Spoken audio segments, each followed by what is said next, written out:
Blood, Toil, Tears, and Sweat by Sir Winston Churchill, May 13, 1940. On Friday evening last I received from His Majesty the mission to form a new administration. It was the evident will of Parliament and the nation that this should be conceived on the broadest possible basis, and that it should include all parties. I have already completed the most important part of this task.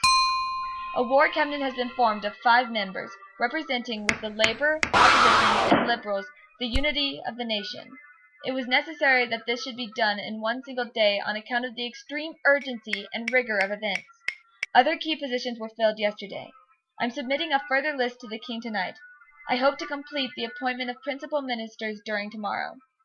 The appointment of other ministers usually takes a little longer. I trust when Parliament meets again this part of my task will be completed, and that the administration will be complete in all respects.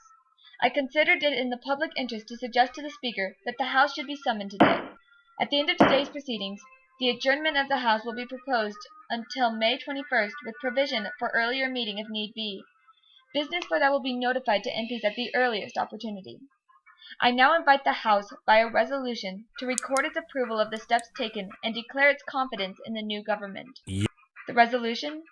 That this House welcomes the formation of a government representing the united and inflexible resolve of the nation to prosecute the war with Germany to a victorious conclusion. To form an administration of this scale and complexity is a serious undertaking in itself. But we are in the preliminary phase of one of the greatest battles in history.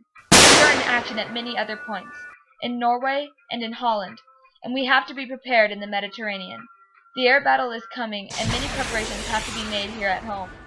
In this crisis, I think I may be pardoned if I do not address the House at any length today, and I hope that any of my friends and colleagues or former colleagues who are affected by the political reconstruction will make all allowances for any lack of ceremony with which it has been necessary to act.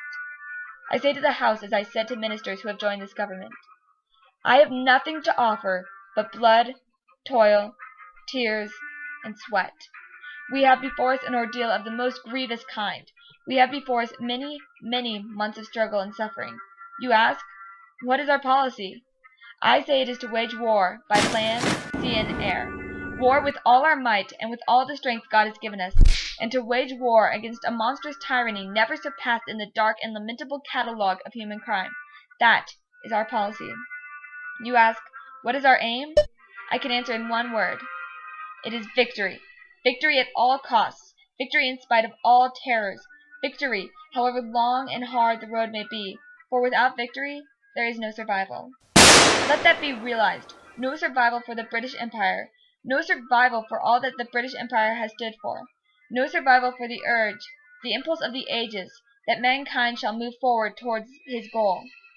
I take up my task in buoyancy and hope. I feel sure that our cause will not be suffered to fail among men.